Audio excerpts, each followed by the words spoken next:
Good morning class 11th। आज हम लोग आपके एनसीईआरटी बुक का second topic relation and function cover करेंगे।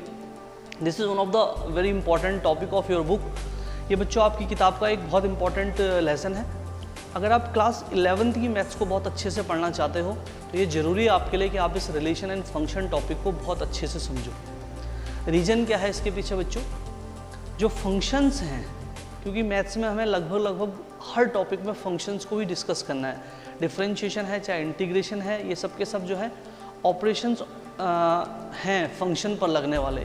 तो अगर आपको फंक्शन का अच्छा नॉलेज होगा, अगर आपको हर फंक्शन का ग्राफ, हर फंक्शन की डेफिनेशन अगर अच्छे से क्लियर होगी तो आपके लिए क्लास 11th और 12th की मैथ्स बहुत आसान हो जाती है। तो बच्चों फंक्शन तब आपका क्लियर होगा जब आपका रिलेशन क्लियर होगा।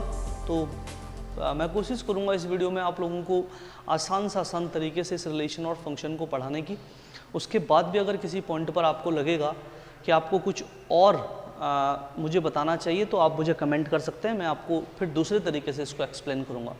तो सबसे पहली रिक्वेस्ट मेरी ये है बच्चों कि थोड़ा सा इस लेसन को पढ़ते समय आपको पेशेंस रखना है और आपको इस पूरे वीडियो को लास्ट तक देखना है। और उसके बाद अगर आपका कंसेप्ट ऑफ रिलेशन या फंक्शन क्लियर नहीं होता है तो you can individually call me और you can write on the comment box. I will just try to see कि कहाँ पर आप लोग उसको नहीं समझ पा रहे हैं। तो विल स्टार्ट। हमारे पास जो लेसन है बच्चों वो है रिलेशन। हमारे पास जो लेसन है वो है रिलेशन एंड फंक्शन।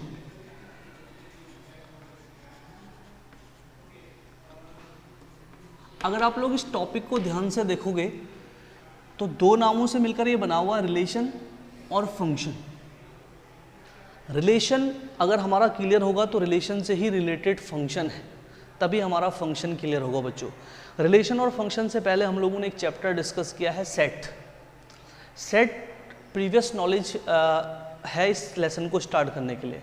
तो बच्चों रिलेशन को हम पहले देखेंगे और उसके बाद हम लोग फंक्शन को देखेंगे। तो स्टार्ट करते हैं रिलेशन किसे कहते हैं। और रिलेशन को भी स्टार्ट करने से पहले बच्चों सबसे पहले हमारे पास एक टर्म यहाँ पर आती है जिसको हमें समझना है। इसको हम कहते हैं ऑर्डर पेयर। सबसे पहले एक टर्म आती है बच्चों ऑर्डर पेयर। इस ऑर्डर पेयर को हमें सबसे पहले समझना है। देखो ऑर्डर का मतलब होता है क्रम, किसी चीज को एक सर्टेन रूल में रखना, दैट इज कॉल्ड ऑर्डर। और पेयर का मतलब होता है टू। देखो हमारे पास एक नंबर दे रखा है ए और एक नंबर दे रखा है बी, उसको मैंने इस तरीके से एक बॉक्स में रखा है बच्चों। ये जो क्लोज ब्रैकेट है, इस क्लोज ब्रैकेट को हम यहाँ पर ऑर्डर पेयर कहते हैं। ऑर्डर पेयर यहाँ पर दो नंबर हैं, एक ए है बच्चों एक बी है। इसको एक सर्टेन ऑर्डर में रखा गया है जहाँ पर ए इसका फर्स्ट कंपोनेंट है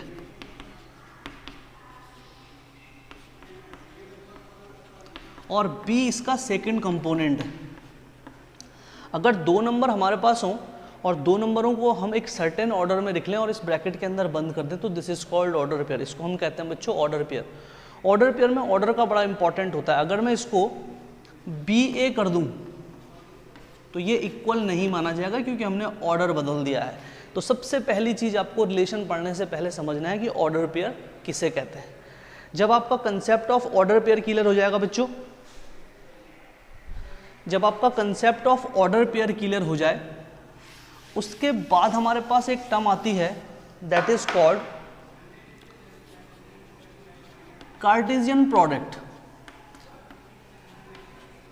उसके बाद हमारे पास सेकेंड टर्म आती है बच्चों कार्टेशियन प्रोडक्ट। ये सब रास्ते हैं, इन रास्तों से होकर ही हम रिलेशन तक जाएंगे। अगर हम order pair, Cartesian product in सबको नहीं समझ पाएंगे तो हमें रिलेशन नहीं समझ में आएगा। इसलिए पहले इनको समझना जरूरी है। ये कहते हैं बच्चों हमारे पास एक सेट गिवन है, सेट इज 1 2 3। फॉर एग्जांपल एक सेट है, उसका नाम ए है और वो 1 2 3 एलिमेंट के साथ है। एक सेट हमारे पास बी है बच्चों 1 4 और 9 है। कार्टेशियन प्रोडक्ट क्या है? कार्टेशियन प्रोडक्ट सेट्स पर लगने वाला एक ऑपरेशन है जिसको हम ए क्रॉस बी से रिप्रेजेंट करते हैं। आप सब जानते हैं कि सेट का जो ऑपरेशन होता है उसके बाद जो रिजल्ट आता है वो हमेशा हमको एक सेट देता है। तो जब हम ए क्रॉस बी निकालेंगे बच्चों, जिसको कि हम Cartesian product of A and B कहते हैं, तो उसके बाद जो हमारे पास आएगा वो भी एक सेट होगा और उस सेट के जो एलिमेंट्स होंगे वो ऑर्डर पेयर की फॉर्म में होंगे। देखो हमने करना क्या है, 1 का 1 के साथ, 1 का 4 के साथ, 1 का 9 के साथ, 1 1 ये ऑर्डर पेयर बनाया, 1 4 ये ऑर्डर पेयर बनाया बच्चों, 1 9 ये ऑर्डर पेयर बनाया है। 2 का फिर ऐसे ही 2 1 आप देखेंगे 2 4 और आप देखेंगे 2 9, ऐसे हम 3 3 1, ऐसे 3 4 और ऐसे 3 9। ये क्या है बच्चों? Actually this is a set. ये एक सेट है जो कि ए और बी के क्रॉस से मिलकर बना हुआ है, और इस ए क्रॉस बी को हम कहते हैं Cartesian product. This is Cartesian product of A and B. ये ए और बी का कार्टेशियन प्रोडक्ट है। कार्टेशियन प्रोडक्ट अपने आप में एक सेट है, और ये इस सेट का पहला एलिमेंट है, कॉमा, ये सेट का दूसरा एलिमेंट है, कॉमा, ये तीसरा, ये चौथा, ये पांचवा, ये छठवां, सातवां, 8th one and 9th one। These are the element of this set. ये इस सेट के एलिमेंट है। और अगर आप इसके पहले एलिमेंट को ध्यान से देखोगे तो इसका जो पहला एलिमेंट है बच्चों, this is a order pair. ये एक ऑर्डर पेयर है। ऐसे दूसरा एलिमेंट भी ऑर्डर पेयर है।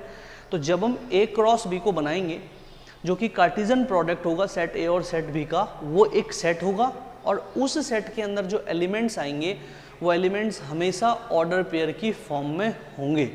This is called A cross B. अब जब आप इस ए क्रॉस बी को समझ जाते हैं बच्चों, तब हम जाकर कहीं आते हैं रिलेशन पर। तब जाकर हम कहीं आते हैं बच्चों रिलेशन पर। रिलेशन क्या है आपको सबसे पहले समझना है कि रिलेशन होता क्या है। हमारे पास हमारा जो टॉपिक है वो है रिलेशन। इस डेफिनेशन को बहुत अच्छे से समझना है, इस एग्जाम्पल को बहुत अच्छे से समझना है, तभी आप आगे बढ़ पाएंगे और कंसेप्ट ऑफ रिलेशन आपका क्लियर होगा। देखो बच्चों, ये कहते हैं एक सेट है ए और एक सेट है बी, और दोनों के दोनों नॉन एम्प्टी सेट है। Set A and set B are 2 non empty set, मतलब उनके अंदर कुछ ना कुछ होना चाहिए। Set A and set B are 2 non empty set, right. A और बी 2 नॉन एम्प्टी सेट है बच्चों। ए क्रॉस बी उनका कार्टेशियन प्रोडक्ट है, राइट। व्हाट इज रिलेशन, हम इस डेफिनेशन पर आना चाह रहे हैं। ये कहता है कि if A and B are 2 non empty set, अगर ए और बी 2 नॉन एम्प्टी सेट हैं, ए क्रॉस बी उनका कार्टेशियन प्रोडक्ट है, तो रिलेशन एक सेट होगा जिसको हम आर से दिखाएंगे, और वो उन एलिमेंट्स का सेट होगा जिन एलिमेंट्स के बीच में एक सर्टेन रिलेशन होगा। Relation R A cross B के ऐसे एलिमेंट्स का सेट होगा जिसमें एलिमेंट्स आपस में किसी न किसी फिक्स रूल से बाउंडेड होंगे। देखो बच्चों, मैंने क्या किया, मैंने इसमें से 1 1 लिया, मैंने इसमें से 2 4 लिया, और मैंने इसमें से 3 9 ले लिया। और अगर मैं इनको लेकर एक सेट बनाता हूं तो मुझे मिलता है 1 1, ध्यान से देखना, मुझे मिलता है 2 4 और मुझे मिलता है 3 9। अब देखो, सेट ए और सेट बी के एलिमेंट्स के बीच में एक रिलेशन मैंने बनाया है, और वो रिलेशन आर से रिप्रेजेंट हो रहा है। और अगर आप इस रिलेशन को ध्यान से देखोगे तो ये जो सेकंड एलिमेंट है ये पहले एलिमेंट का स्क्वायर है। सेकंड एलिमेंट पहले एलिमेंट का स्क्वायर है, सेकंड एलिमेंट पहले एलिमेंट का स्क्वायर है। तो ये वो रूल है, ये वो रूल है जिस रूल से ये एलिमेंट्स आपस में बाउंडेड हैं। तो ये इस तरीके से रिलेशन बना है, एक आर रिलेशन बना है जो कि ए और बी से इवैल्यूएट किया गया है, राइट। मैं फिर से रिपीट कर रहा हूँ बच्चों, रिलेशन आर क्या है? सेट ए और सेट बी के कार्टेशियन प्रोडक्ट के ऐसे एलिमेंट्स का ग्रुप जो आपस में किसी न किसी रूल से बाउंडेड हो, दैट इज कॉल्ड रिलेशन। उसको हम रिलेशन कहते हैं। आप इस वीडियो को पॉज कीजिए, और वीडियो को पॉज करने के बाद बच्चों इन सारी डिटेल्स को कहीं पर नोट कीजिए। ये जो रिलेशन मैंने यहाँ पर बनाया है बच्चों, जो कि ए क्रॉस बी से बना है, इस रिलेशन को अगर मैं ऐसा ना लिखूं, ये तो है रोस्टर फॉर्म। अब इस रिलेशन को अगर मैं सेट बिल्डर फॉर्म में लिखूं, जो कि सबसे इंपॉर्टेंट है, यहीं से हमारा जो है चैप्टर शुरू होता है।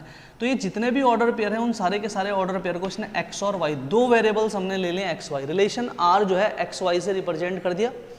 यहाँ पर लिखा such that y is equal to x square.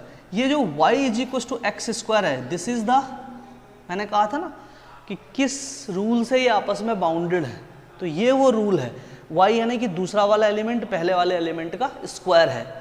अब देखो बच्चों, x बिलोंग्स टू a है और y बिलोंग्स टू b है। ये इस रिलेशन की एक्चुअल में फॉर्म है जिसको हम कहते हैं सेट बिल्डर फॉर्म। अब आप ध्यान देना, हमने कई बार क्लास में पढ़ा है y is equal to 2x + 3। ये क्या है? ये भी तो एक रिलेशन है। देखो x और y के बीच में एक रिलेशन है। रिलेशन क्या है कि y जो है 2x + 3 के बराबर है। मैंने कहा y को मैं कई बार fx भी कहता हूँ, fx = sin x। ये क्या है? ये भी एक रिलेशन है। क्या है? y sin x के बराबर है। तो will have to discuss all this, हमें इसी सबको यहाँ पर डिस्कस करना है। हमें यही देखना है कि ये जो रिलेशंस बनते हैं, ये रिलेशन कैसे बनते हैं और इन रिलेशन को हम कैसे एक्सप्लोर आगे करेंगे, कैसे इनको हम फंक्शन कहेंगे, किस तरीके से हम जो है इनका ग्राफ बनाएंगे। This will be the topic of the day. तो सबसे पहले बच्चों, मैंने आपको फिर से रिपीट कर रहा हूँ, मैं अपने वर्ड रिपीट कर रहा हूँ। हमारे पास जो टॉपिक है वो रिलेशन एंड फंक्शन है। रिलेशन एंड फंक्शन जो टॉपिक है आप देख रहे होंगे 2 शब्दों से मिलकर बना हुआ है, रिलेशन और फंक्शन। रिलेशन और फंक्शन में सबसे पहले हम लोग रिलेशन को डिस्कस करेंगे। मैंने कहा कुछ की वर्ड हैं जो रिलेशन को पढ़ने से पहले हमें समझने हैं। सबसे पहले ऑर्डर पेयर आपने देखा कि ऑर्डर पेयर हम किसे कहते हैं। ऑर्डर पेयर देखने के बाद बच्चों हम लोग देखेंगे कार्टेशियन प्रोडक्ट क्या होता है, जिससे मैंने A क्रॉस B से रिप्रेजेंट कराया। कार्टेशियन प्रोडक्ट जो सेट बनता है वो हमेशा ऑर्डर पेयर की फॉर्म में आता है। उसके बाद उस ऑर्डर पेयर की फॉर्म में बने हुए कार्टेशियन प्रोडक्ट के सेट में से ऐसे एलिमेंट्स हम निकाल देते हैं जो किसी सर्टेन रूल से बाउंडेड होते हैं और उनका जो सेट होता है दैट इज कॉल्ड रिलेशन, उसको हम रिलेशन कहते हैं। और ये फॉर्म जो है, अगर A क्रॉस B, ये A है ये B है, A क्रॉस B उसका कार्टेशियन प्रोडक्ट है, तो A क्रॉस B से मैंने एक रिलेशन R निकाला है। ये उस रिलेशन की, अगर आप ध्यान से देखोगे तो ये उस रिलेशन की रोस्टर फॉर्म है और बच्चों ये उस रिलेशन की सेट बिल्डर फॉर्म है। तो अगर आपका कंसेप्ट ऑफ रिलेशन क्लियर है तभी आपका कंसेप्ट ऑफ फंक्शन क्लियर हो पाएगा। तो अगली वीडियो में मैं आपको बताऊंगा कि फंक्शन क्या होता है, लेकिन आपका कंसेप्ट ऑफ फंक्शन तभी क्लियर होगा अगर आपका फंक्शन से पहले रिलेशन का कंसेप्ट क्लियर है। तो पहले आप इस वीडियो को लास्ट तक देखें और उसके बाद फिर आप फंक्शन पर जाएंगे, तो तभी आपको फंक्शन समझ में आएगा। तो बच्चों, अगर आप चाहते हो कि मेरी सारी वीडियोस आपके पास आती रहें तो आपको करना क्या है, इस चैनल को आपको लाइक करना है और सब्सक्राइब करना है, so that you can get my next video on function. That's all for today, thank you.